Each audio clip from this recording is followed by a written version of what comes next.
Olá pessoal, meu nome é Felipe, sou aluno da FAMIG e nesse vídeo eu vou falar sobre a teoria da administração.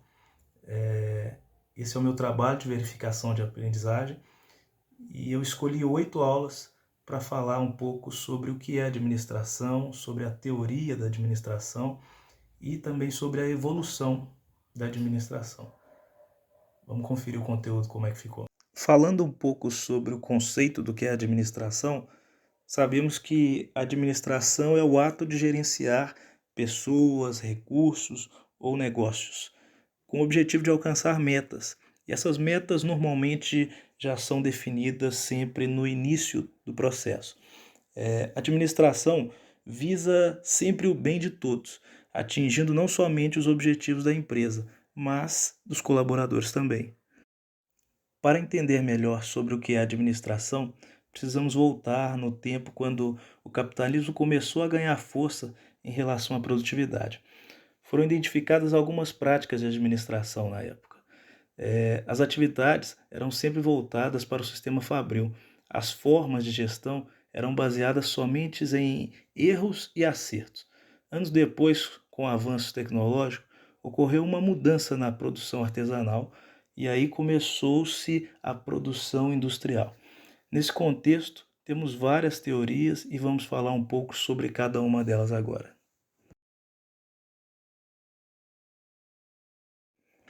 A teoria da administração científica existe graças a Frederick Taylor. Ele foi o fundador dessa teoria que causou uma revolução muito grande no mundo industrial na época. Taylor explorava o tempo de cada tarefa e os processos realizados por cada funcionário. Ele conseguiu criar modelos de execução, treinar, especializar os colaboradores para cada setor. Taylor também criou adaptações práticas. Com isso, ele eliminava os desperdícios, as perdas sofridas pelas instituições e maximizava os níveis de produtividade. Taylor estudou profundamente os movimentos realizados pelos trabalhadores na empresa da época. Ele percebeu que quando os operários tinham um tempo de descanso entre a produção de uma peça e outra, o rendimento total aumentava.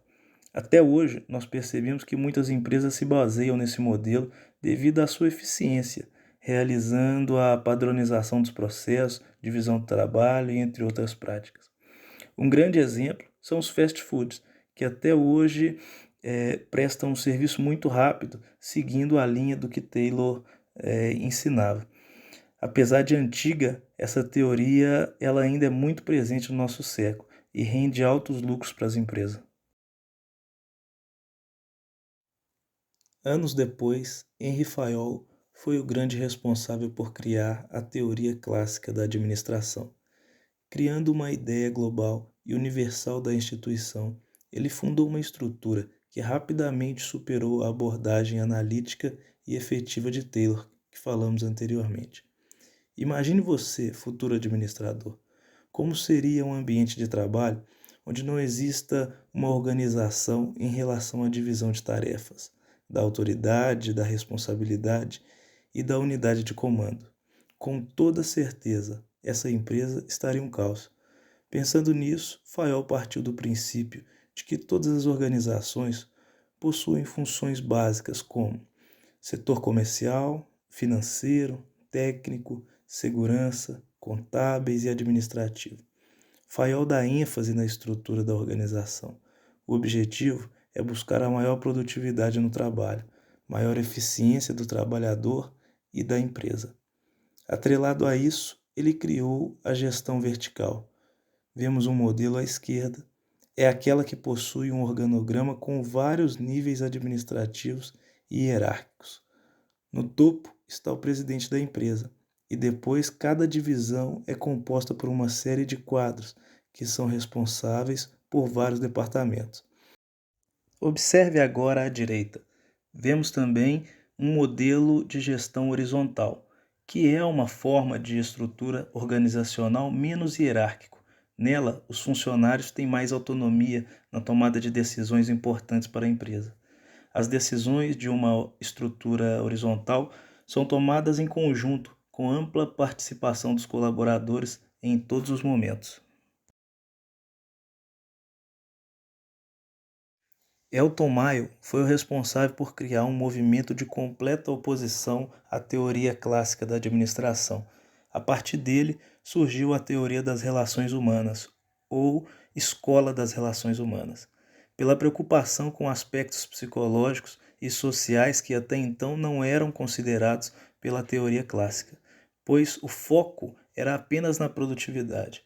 Após fazer vários estudos, ele concluiu que aspectos psicológicos afetam a produtividade e que a boa relação entre os operários e até com a supervisão da empresa favorece o aumento da produtividade. Para entender melhor o impacto da teoria das relações humanas, fiz uma breve comparação nesse quadro. Nele comparamos a teoria clássica que falamos anteriormente e a teoria das relações humanas. Enquanto a teoria clássica trata a organização como máquina, a teoria das relações humanas veio para tratar a organização como um grupo de pessoas. A teoria clássica enfatizava as tarefas ou a tecnologia, e as relações humanas enfatiza sempre as pessoas.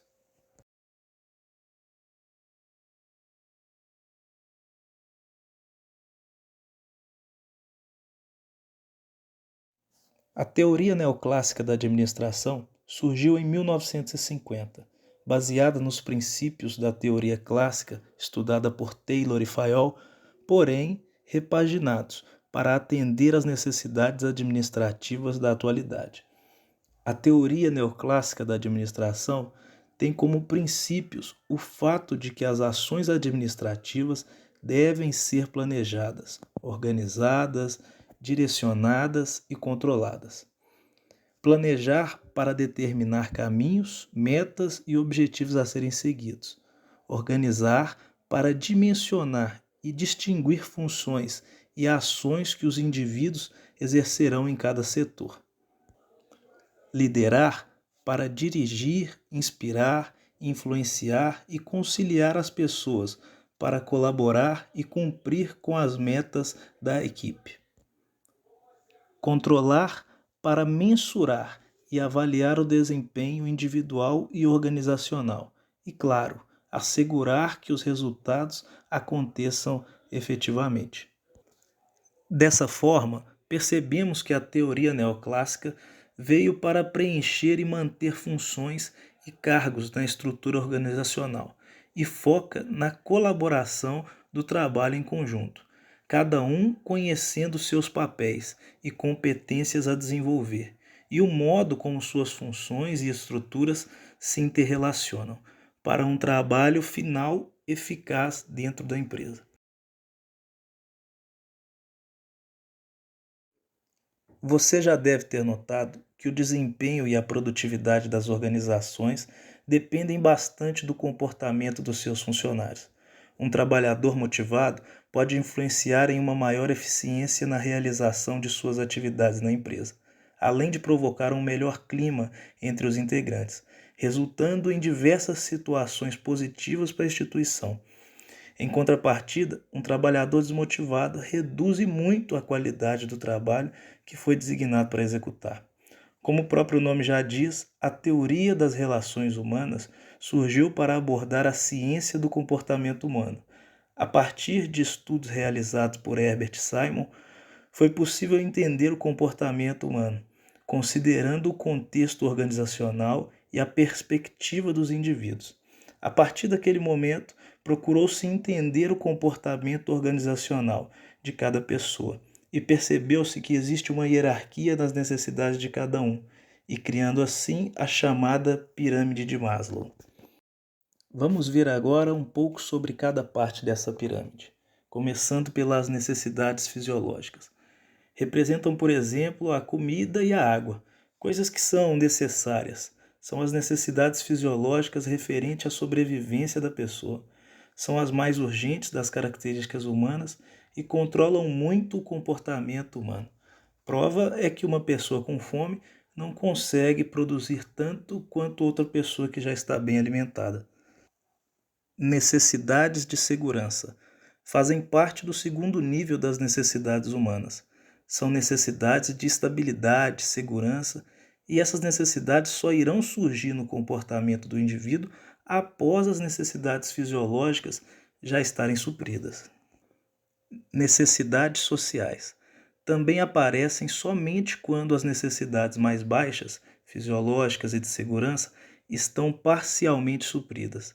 A necessidade de relacionar socialmente, de ter amizade, amor e afeto, são muito necessárias na vida do ser humano. Perceba que quando essas necessidades sociais não estão devidamente supridas, as pessoas tornam-se hostil e não conseguem interagir socialmente, passando a maior parte do tempo até na solidão. Necessidade de estima são as necessidades relativas ao modo pelo qual a pessoa se vê e se avalia. Por fim, está as necessidades de autorrealização. Nesse nível estão as necessidades humanas mais elevadas e que estão no topo da hierarquia. Todos precisam de um impulso para tornar-se cada vez melhor. Ou seja, nesse nível, o indivíduo entende e deseja ser tudo o que pode ser, pois ele entende que a cada dia pode se tornar uma pessoa melhor. Por fim, vou falar sobre a teoria da contingência estrutural. Essa é uma abordagem que marcou o início de um modelo orgânico nas empresas. As características dessa teoria são as flexibilidades, desburocratização e descentralização. Nesse modelo, os gestores precisam entender que é necessário se adaptar ao ambiente em que vivem, pois ele irá influenciar diretamente no todo. É preciso entender também que não há uma forma prescrita para todas as organizações, como se fosse uma receita médica para um tipo de doença. Cada organização é única e o líder ou gestor precisa encontrar soluções diferentes para cada situação. Entra aí a criatividade e a capacidade de improvisar no dia a dia que cada um tem. A prática administrativa é certamente um contínuo confronto com mudanças ambientais em que o administrador é submetido, entre elas as tecnológicas, competitividades institucionais e culturais, obrigando um bom gestor a estar sempre atento às mudanças que se processam no cotidiano administrativo. Cada vez mais é exigido das organizações, através dos seus gestores, tomadas de decisões com agilidade suficiente para enfrentar as forças competitivas e as incertezas do mercado, principalmente sabendo que existe uma alta rivalidade. Ao longo das aulas que citei, Por isso, é preciso estar muito atento aos clientes que são público-alvo, aos fornecedores, aos concorrentes e aos distribuidores. Esses fatores são os que mais afetam a capacidade de produção e podem impedir uma organização de alcançar os seus objetivos. Mas também com empresas que esperam sempre o lucro. Além disso, o gestor ainda precisa considerar os processos organizacionais e os objetivos da empresa. Se conseguir cruzar todos esses processos, todos esses fatores, as chances de sucesso são muito maiores. Valeu!